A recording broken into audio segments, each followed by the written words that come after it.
Hello, good morning to all of you. कैसे हो सब लोग? बढ़िया, वेरी गुड। देखो, जो हमारा प्रीवियस लेक्चर था उसमें हमने देखा था कि हमारा जो 11th क्लास के अकाउंटिंग सब्जेक्ट का जो सिलेबस था वो क्या था। और फिर मैंने बोला था कि मैं आपको वो डायग्राम के हेल्प से समझाऊंगा कि हम पूरे साल में क्या क्या पढ़ने वाले हैं। देखो, पढ़ने से पहले मैं आपको एक चीज़ बताता हूँ। अकाउंटिंग करने के टोटल 3 मेथड होंगे हमारे पास।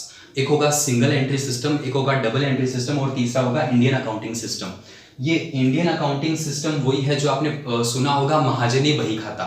जो मार्केट में या जो शॉप्स वगैरह में जो पुराने लोग होते थे वो रखते थे महाजनी बही खाता। एक रेड कलर की बुक होती थी इतनी इतनी लंबी, जिसमें येलो कलर के पेजेस होते थे। उसको ऐसे ओपन करते थे और उसमें सारे ट्रांजेक्शन को रिकॉर्ड करते थे। ठीक है, उसको बोलते थे महाजनी बही खाता। और इंडिया में इंडियन सिस्टम ऑफ अकाउंटिंग के नाम से उसको नॉर्मली जाना जाता है। अब सुनना, जब भी ट्रांजैक्शन होंगे तो उनकी रिकॉर्डिंग की हमारे पास टोटल 3 सिस्टम होंगे। एक तो सिंगल एंट्री सिस्टम, दूसरा होगा डबल एंट्री सिस्टम, तीसरा होगा Indian system of accounting.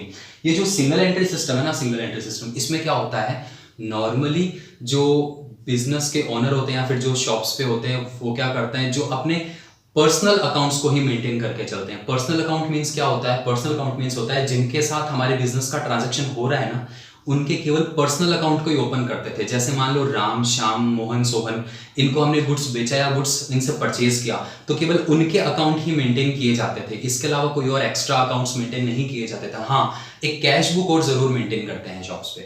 Clear होगा यहाँ तक? तो ये जो सिंगल एंट्री सिस्टम है, इसमें अकाउंटिंग के पूरे ट्रांजैक्शन को रिकॉर्ड करने की बजाय कुछ एक लिमिटेड ट्रांजैक्शन को ही रिकॉर्ड करते थे। कुछ एक लिमिटेड ट्रांजैक्शन को रिकॉर्ड करते थे। और इसके लिए अकाउंटिंग का ज्यादा नॉलेज होना जरूरी भी नहीं है और ये इतना एक्सपेंसिव भी नहीं है, बहुत सस्ता रहता है। इसको नॉर्मली कोई भी अडॉप्ट कर सकता है, सिंगल एंट्री सिस्टम। अब इसमें कुछ एक प्रॉब्लम्स थी, मतलब कि जो गवर्नमेंट एजेंसीज है जैसे कि इनकम टैक्स डिपार्टमेंट वाले या सेल टैक्स डिपार्टमेंट वाले या फिर और भी जो गवर्नमेंट एजेंसीज होती है, उन एजेंसी को इन पे ज्यादा ट्रस्ट नहीं रहता, वो उनको ज्यादा अप्रोप्रिएट नहीं मानती। तो उनके हिसाब से अगर देखें तो इसकी कमियों को दूर करने के लिए आया हमारे पास double entry system. Double entry system को लाने वाले जो फर्स्ट पर्सन थे उनका नाम था लुकास पैसियोली। लुकास पैसियोली, और कुछ बुक्स में उनका नाम लुका पैसियोली भी मिलेगा आपको। उन्होंने क्या किया, जो बिजनेस में होने वाले ट्रांजैक्शन है, उन्होंने कहा कि जो ट्रांजैक्शन है सभी ट्रांजैक्शन को रिकॉर्ड करेंगे। हम क्या करेंगे, every transaction will be recorded in our books, और सभी ट्रांजैक्शन को रिकॉर्ड करेंगे। और दूसरी बात उन्होंने एक चीज और बोली कि जो ट्रांजैक्शन होंगे ना, इन ट्रांजैक्शन के अपने पास दो एस्पेक्ट्स होंगे। इसका मतलब कि उनको हम हमेशा दो साइड में लिखेंगे। एक साइड होगा उसका नाम होगा डेबिट और दूसरा साइड होगा जिसका नाम होगा क्रेडिट। यहां तक समझ आ जानी चाहिए बात, इसलिए इसको हम बोलते हैं डबल एंट्री सिस्टम। देखो, डबल एंट्री सिस्टम ने क्या किया, डबल एंट्री सिस्टम ने जो सिंगल एंट्री सिस्टम थी इसकी बहुत सारी कमियों को दूर किया। और दूर करने के बाद इसने एक चीज और बोली कि हम जो डबल एंट्री सिस्टम से अकाउंट्स मेंटेन करेंगे उसमें हम पूरे ट्रांजैक्शन को रिकॉर्ड करेंगे, हर एक सिंगल ट्रांजैक्शन को हम रिकॉर्ड करेंगे। दूसरी बात, ये जो हमने रिकॉर्डिंग की है ये रिलायबल भी होंगे और इन पे इजीली ट्रस्ट भी किया जा सकता है क्योंकि ये बिजनेस के सारे ट्रांजैक्शन को रिकॉर्ड कर रहा है। क्लियर है? दूसरी बात इसने एक और बोली कि जो बिजनेस में ट्रांजैक्शन होने वाले हैं इससे हमेशा हमेशा हमेशा दो साइड इफेक्ट होंगे। ये जो ट्रांजैक्शन है इसके हमेशा दो एस्पेक्ट्स होंगे, पहला होगा डेबिट और दूसरा होगा क्रेडिट। डेबिट और क्रेडिट का क्या सीन है वो बाद में देखेंगे। क्लियर है यहां तक? तो ये था हमारा डबल एंट्री सिस्टम। तीसरा होता है Indian system of accounting. Indian system of accounting में अभी मैंने एक्सप्लेन किया था कि ये जो महाजनी बही खाता होती है ये सब जगह अलग अलग चलती है। जैसे कि मान लो हमारे राजस्थान में इसे हम हमारी लोकल लैंग्वेज में लिखेंगे कि हाँ कितने को कितने रुपए का माल बेचा, ये सारी चीजें। और जैसे गुजरात में क्या होगा, वहां के जो व्यापारी लोग होते हैं, जो बिजनेस ऑनर्स होते हैं, वो क्या करते हैं अपनी लोकल लैंग्वेज में उसको लिखेंगे, गुजराती में, महाराष्ट्र के लोग मराठी में। तो ये क्या उनको समझने के लिए बहुत इजी होता है, लेकिन इसका भी ज्यादा यूज नहीं है, लिमिटेड यूजेस होते हैं इसके भी और सिंगल एंट्री सिस्टम के भी। लेकिन ये जो डबल एंट्री सिस्टम है इससे इंडिया में और इंडिया के बाहर भी बहुत अच्छे से वैल्यू मिलती है।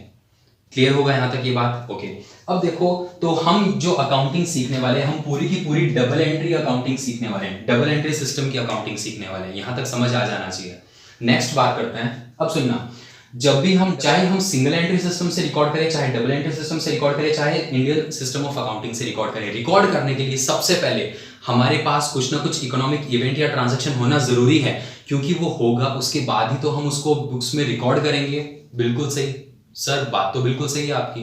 ठीक है, तो अब देखना, जब भी ट्रांजैक्शन होंगे बिजनेस ट्रांजैक्शन, उसके होंगे हमारे पास कुछ ना कुछ सोर्स डॉक्यूमेंट। सोर्स डॉक्यूमेंट्स क्या होता है? सोर्स डॉक्यूमेंट्स होता है कुछ एक इनवॉइस, बिल या कैश मेमो या फिर रिसिप्ट हो सकती है, या फिर जो हम बैंक में कैश डिपॉजिट करवाते हैं उसकी पेन स्लिप हो सकती है। ये कुछ भी हमारे पास रिकॉर्ड्स हो सकते हैं, उनको हम सबसे पहले बुक्स में रिकॉर्ड करेंगे उन एविडेंस की हेल्प से, जिसको हम सोर्स डॉक्यूमेंट बोलते हैं। इसकी हेल्प से हम हमारे जो ट्रांजैक्शन है उनको बुक में रिकॉर्ड करेंगे, और जब सबसे पहली बार उसको बुक में रिकॉर्ड किया जाता है उसे कहते हैं जर्नल। उसको क्या बोलते हैं? जर्नल। जर्नल में डे टू डेट के ट्रांजैक्शन हम रिकॉर्ड करेंगे। और सुनना, अगर ट्रांजैक्शन लिमिटेड होंगे तो हम जर्नल मेंटेन करेंगे, और अगर ट्रांजैक्शन हमारे पास ज्यादा होंगे तो हम मेंटेन करेंगे सब्सिडरी बुक्स। और सब्सिडरी बुक्स टोटल 8 तरह की होती है। सब्सिडरी बुक्स टोटल कितनी तरह की होती है? 8 तरह की। तो अब जब भी ट्रांजैक्शन होगा उस ट्रांजैक्शन को सबसे पहले जिस बुक में रिकॉर्ड किया जाएगा उस बुक को बोलते हैं हम ओरिजिनल एंट्री बुक। तो सर एक बात बताना, ट्रांजैक्शन कम हुए तो जर्नल मेंटेन करो, ट्रांजैक्शन ज्यादा हुए तो सब्सिडरी बुक मेंटेन करो। बिल्कुल सही है। तो सर क्या हम जर्नल और सब्सिडरी उन दोनों को ही ओरिजिनल एंट्री बुक्स बोलते हैं? बिल्कुल सही। चाहे हम जर्नल मेंटेन करो चाहे हम सब्सिडरी बुक्स मेंटेन करो, उन दोनों बुक्स को ही बोला जाता है ओरिजिनल एंट्री बुक। यहां तक समझ में आया? ओके, अब नेक्स्ट चीज सुनना। सर आपने हमें एक बात और बताई थी कि ये जो सिंगल एंट्री सिस्टम होता है इसमें केवल एक तरह के अकाउंट ही रखे जाते हैं, केवल पर्सनल नेचर के अकाउंट। मतलब जिन पार्टीज के साथ बिजनेस का ट्रांजैक्शन हुआ है उन पार्टीज का ही नाम और उनका ही अकाउंट ओपन किया जाएगा। लेकिन ये जो डबल एंट्री सिस्टम है ना, डबल एंट्री सिस्टम, इसमें क्या होता है, हम पर्सनल अकाउंट भी मेंटेन करते हैं, हम रियल अकाउंट भी मेंटेन करते हैं, और हम नॉमिनल अकाउंट भी मेंटेन करते हैं। सर ये क्या होता है, ये हम सीखेंगे। अब सुनना, सबसे पहले हमने ट्रांजैक्शन को रिकॉर्ड कर लिया इनमें, इसके बाद अब हम बनाएंगे लेजर। इसके बाद अब हम क्या बनाने वाले हैं? लेजर। लेजर में क्या होता है? लेजर में सारे के सारे अकाउंट्स ओपन होंगे। लेजर में क्या होगा? सारे के सारे अकाउंट्स ओपन होंगे। सुनना, जर्नल में हमने हमारे सारे ट्रांजैक्शन को डेट के हिसाब से लिख लिया, अब उनको बाइफरकेट भी करना जरूरी है ना। मान लो सबसे पहले हमने किया परचेज, उसके बाद हमने किया सेल, उसके बाद हमने दोबारा परचेज कर लिया, फिर उसके बाद हमने किया कुछ एक एम्प्लॉइज को हमने सैलरी पे की, फिर हमने रेंट के एक्सपेंस पे किया, फिर हमने इलेक्ट्रिसिटी, फिर हमने दोबारा परचेज किया, फिर हमने सेल किया। तो ये जो जर्नल है ना, इसमें सारे ट्रांजैक्शन डेट टू डेट लिखे जाते हैं। मान लो आज कितनी तारीख है? आज होगी 27, तो आज के जो ट्रांजैक्शन होंगे वो सारे के सारे ट्रांजैक्शन जर्नल में लिखे जाएंगे। उसके बाद उनको जो बाइफरकेशन करने का काम होगा ना, वो होगा लेजर में। लेजर में क्या करेंगे हम? हमारी सारी पार्टीज का भी अकाउंट ओपन करेंगे, हमारा इंटरेस्ट का अकाउंट भी ओपन होगा, हमारे कमीशन का अकाउंट भी ओपन होगा, हमारे सेल्स के अकाउंट भी ओपन होंगे, हमारे सारे के सारे अकाउंट्स ओपन होंगे लेजर में। यहां तक बात समझ में आ जानी चाहिए। अब सुनना, देखो लेजर में हमने अकाउंट्स ओपन कर लिए, तो सर एक बात बताओ, लेजर में टोटल कितने अकाउंट्स ओपन हो सकते हैं? लेजर में हम कितने भी अकाउंट्स ओपन कर सकते हैं, वो हम 50 अकाउंट्स भी ओपन कर सकते हैं, 500 भी और 5000 भी, कितने भी अकाउंट्स ओपन कर सकते हैं हम लेजर में। लेकिन उन अकाउंट्स का जो नेचर होगा ना, अकाउंट्स का नेचर होगा, वो नेचर केवल इन तीनों में से ही एक होगा। या तो वो नॉमिनल नेचर का होगा, या फिर वो रियल नेचर का होगा, या फिर वो पर्सनल नेचर का होगा। यहां तक बात समझ में आई?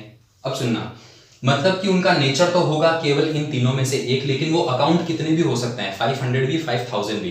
ठीक है, इसमें से ये जो नॉमिनल अकाउंट है ना, नॉमिनल अकाउंट, इस नॉमिनल अकाउंट का मतलब है सारे के सारे एक्सपेंस एंड इनकम, सारे के सारे एक्सपेंस और इनकम। मतलब कि हम हमारे सारे इनकम एक्सपेंस का अकाउंट भी ओपन करेंगे, हमारे सारे के सारे पर्सनल अकाउंट भी ओपन होंगे, सारे के सारे रियल अकाउंट भी ओपन होंगे। यहां तक समझ में आ गई बात? अब सुनना, अगर हमारे पास अकाउंट्स ओपन होने वाले बहुत कम है, मान लो कोई 50 या 100 के आसपास है, तो हम लेजर मेंटेन कर सकते हैं। अगर हमारे पास बनने वाले अकाउंट बहुत ज्यादा है तो उस केस में हम क्या करेंगे? Self and sectional balancing system को अडॉप्ट करेंगे। सेम वही चीज है जो हमने ऊपर पढ़ी है।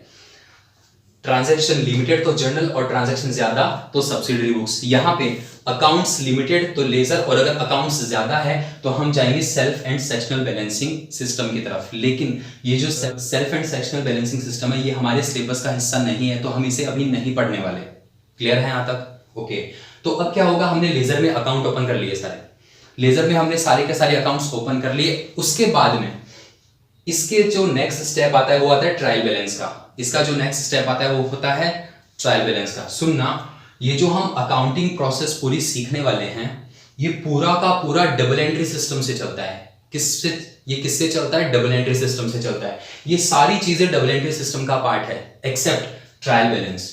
Trial balance is a not a part of double entry system. Trial balance double entry system का हिस्सा नहीं है। इसे हम सिर्फ और सिर्फ इसलिए प्रिपेयर करते हैं, इसलिए मेंटेन करते हैं, इसलिए बनाते हैं ताकि हमें हमारी जो अकाउंटिंग में मैथमेटिकली एरर है वो पता चल जाए। मींस जो मैथमेटिकली एरर होगी, हमें अमाउंट लिखना होगा 800, हमने लिख लिया 8000, हमें लिखना था 160 और हमने लिख लिया 610। तो इसमें हमारी जो मैथमेटिकली एरर है ना वो फाइंड आउट करने के लिए और उसको रेक्टिफाई करने के लिए बनाया जाता है ट्रायल बैलेंस। इसलिए हमारा एक चैप्टर है trial balance and rectification of error. समझ आ गई होगी ये बात? ओके, तो लेजर प्रिपेयर करने के बाद हम जाएंगे ट्रायल बैलेंस में। और ये जो ट्रायल बैलेंस है, क्या चीज? ट्रायल बैलेंस ये डबल एंट्री सिस्टम का पार्ट नहीं है। इसे हम हमारी केवल मैथमेटिकली एरर को फाइंड आउट करने के लिए बनाते हैं। यहां तक समझ आ जाना चाहिए। नेक्स्ट होगा, देखो ट्रायल बैलेंस के बाद में हम प्रिपेयर करेंगे trading and profit and loss account. अब सुनना, हमने जो लेजर में सारे के सारे अकाउंट्स ओपन किए हैं वो अकाउंट का नेचर सिर्फ और सिर्फ इन 3 नेचर में से कोई ना कोई एक होगा। या तो वो नॉमिनल होगा, या वो रियल होगा, या फिर वो पर्सनल होगा। यहां तक बात समझ में आई? अब सुनना, नॉमिनल में हमारे पास सारे के सारे एक्सपेंस और इनकम के अकाउंट होंगे। सारे के सारे एक्सपेंस और इनकम के अकाउंट होंगे। At the end of the year, साल के एंड में हम क्या करने वाले हैं, हमारे सारे के सारे नॉमिनल अकाउंट मींस सारे के सारे एक्सपेंस और इनकम अकाउंट, सारे के सारे, क्योंकि सर एक्सपेंस और इनकम अकाउंट ही तो होते हैं ना नॉमिनल अकाउंट में। बिल्कुल सही। तो हम हमारे सारे इनकम और एक्सपेंस के अकाउंट को क्लोज कर देंगे। क्या कर देंगे? क्लोज। और क्लोज करके जो अमाउंट होगा उसको ट्रांसफर कर देंगे trading and profit and loss account में। नहीं समझ में ये बात? सुनना दोबारा। ईयर के एंड में मान लो हमारी टोटल सैलरी हुई थी 1 लाख रुपीस की, तो हम उस सैलरी अकाउंट को क्लोज कर देंगे और जो अमाउंट आएगा सैलरी का हमारे पास निकल के उसको हम ट्रांसफर कर देंगे trading and profit and loss account में। तो बताओ, ये यहां से सैलरी का अकाउंट क्लोज नहीं हो गया क्या? सर बिल्कुल हो गया। उसी तरह से सारे के सारे इनकम और एक्सपेंस का अकाउंट क्लोज कर देंगे। और क्लोज कहां से करेंगे? Trading and profit and loss account से। तो एक बात बताना, जब एक्सपेंस को इनकम से मीट करते हैं तो हमारे पास कुछ एक नेट चीज निकल के नहीं आ जाती? नेट प्रॉफिट या नेट लॉस। तो जब भी हम हमारे सारे इनकम और एक्सपेंस को क्लोज करेंगे, कहां से? Trading and profit and loss से। तो इससे हमें एक चीज पता चलेगी, या तो नेट प्रॉफिट पता चलेगा या नेट लॉस पता चलेगा। यहां तक चीज समझ में आ जानी चाहिए सबको। अब हमारे पास 2 तरह के अकाउंट्स और बच गए, रियल अकाउंट और पर्सनल अकाउंट। ध्यान से सुनना, रियल अकाउंट और पर्सनल अकाउंट को कभी भी क्लोज नहीं किया जाता। रियल अकाउंट और पर्सनल अकाउंट को कभी भी क्लोज नहीं किया जाता। इनका केवल बैलेंस निकाल लिया जाता है। इनका क्या निकाल लिया जाता है? बैलेंस। बैलेंस निकालने के बाद उस बैलेंस को हम शो करेंगे। ये जो रियल और पर्सनल अकाउंट का जो बैलेंस होगा इसे हम शो करेंगे हमारी बैलेंस शीट में। कहां शो करेंगे? बैलेंस शीट में। और ये जो बैलेंस शीट है ना, ये इसका क्या काम है? ये हमारे जो रियल और पर्सनल अकाउंट के बैलेंसेस है उसको शो करती है बैलेंस शीट। इसीलिए तो इसका नाम क्या है? Balance sheet. बैलेंस शीट का क्या काम क्या है? ये रियल और पर्सनल अकाउंट के बैलेंसेस को शो करती है। क्लियर होगा यहां तक? ओके, तो यहां तक हमारी प्रिपेयर होगी बैलेंस शीट। अब सुनना, जर्नल को हम डे टू डे मेंटेन करते हैं और जैसे ही जर्नल में हमने कोई भी एंट्री पास की, करने के बाद हम उसको लेजर में ट्रांसफर कर देंगे। तो ये जो प्रोसेस होती है यहां से यहां पे ट्रांसफर करने की, इसको बोलते हैं पोस्टिंग। इसको क्या बोलते हैं? प्रोसेस को पोस्टिंग बोलते हैं। जर्नल में हमने day to day transaction record किए, रिकॉर्ड करने के बाद हम उनकी पोस्टिंग कर देंगे लेजर में। कहां करेंगे? पोस्टिंग कर देंगे लेजर। ये भी डे टू डे की रिकॉर्डिंग होती है। हम जो रिकॉर्ड करते हैं वो डे टू डे करनी पड़ती है। उसके बाद ट्रायल बैलेंस है, ये एक पर्टिकुलर टाइम के बाद बनाया जाता है। पर्टिकुलर टाइम के बाद 6 मंथ भी हो सकता है, 1 साल भी हो सकता है, कितना भी हो सकता है। उसके बाद ये जो trading and profit and loss है ये बनता है एक पर्टिकुलर टाइमिंग के बाद में, जैसे कि 1 साल। और ये जो बैलेंस शीट है ये भी बनती है पर्टिकुलर टाइम के बाद, जैसे कि 1 ईयर। क्लियर होगा यहां तक? तो हमने एंड में क्या बनाया? ये तो सारी प्रोसेस ये तो चलने वाली है डे टू डे। तो एंड में क्या रिजल्ट निकल के आया? Trading and profit and loss account और बैलेंस शीट। ये 2 होती है हमारी पूरे बिजनेस ट्रांजैक्शन की समरी। पूरे बिजनेस ट्रांजैक्शन की समरी होती है क्या चीज? Trading and profit and loss account और बैलेंस शीट। यहां तक समझ आ जाना चाहिए। अब सुनना, ये जो trading and profit and loss account और बैलेंस शीट है, इन्हीं दोनों स्टेटमेंट्स को, ये भी अकाउंट है और ये जो बैलेंस शीट है, इन दोनों को हम बोलते हैं फाइनल अकाउंट्स। इनको एक साथ क्या बोला जाता है? फाइनल अकाउंट्स बोला जाता है। क्लियर होगा यहां तक? ओके, तो ये है हमारी पूरी अकाउंटिंग की प्रोसेस जो कि हम 11th क्लास में सीखने वाले हैं। इसके साथ साथ हमें कुछ एक और चैप्टर्स भी सीखने, जैसे कि डेप्रिसिएशन क्या होता है, प्रोविजंस क्या होता है, रिजर्व्स क्या होता है, या फिर बिल ऑफ एक्सचेंज क्या होता है। उसके साथ साथ जैसे कि कंप्यूटर बेस्ड अकाउंटिंग क्या होती है, वो सारी चीजें हमें इसके साथ साथ और सीखनी है। लेकिन जो मेन चीज जो थी वो मैंने अभी एक्सप्लेन कर दी। इसमें से सबसे इंपॉर्टेंट चीज याद रखना, अकाउंटिंग को मेंटेन करने के टोटल हमारे पास 3 मेथड होंगे, single entry system, double entry system और इंडियन सिस्टम ऑफ अकाउंटिंग। जिसमें से सिंगल एंट्री सिस्टम है वो रखना बहुत इजी है, और इसमें हम सारे अकाउंट्स मेंटेन नहीं करते, केवल पर्सनल अकाउंट को मेंटेन करते हैं, और ये फाइनेंशियली भी बहुत सस्ता होता है। क्लियर है यहाँ तक बात? उसके बाद double entry system. Double entry system में हमारे पास टोटल दो चीजें होगी। फर्स्ट तो ये होगा कि हम सारे ट्रांजैक्शन को रिकॉर्ड करेंगे, और सेकंड थिंग ये कि जो भी ट्रांजैक्शन होगा, every transaction has a 2 aspect, first one is debit and second one is credit. Clear होगा यहाँ तक? ओके, तो ये हुआ हमारा डबल एंट्री सिस्टम। तो ये थी हमारी पूरी अकाउंटिंग प्रोसेस जो हमने अभी देखी। तो आई होप कि आपको थोड़ा बहुत आइडिया तो लग ही गया होगा कि हम ट्रांजैक्शन को कैसे रिकॉर्ड करने वाले और कैसे उनकी फर्दर प्रोसेसिंग होने वाली है। क्लियर है यहाँ तक? ओके, तो मिलते हैं नेक्स्ट लेक्चर में। Thank you.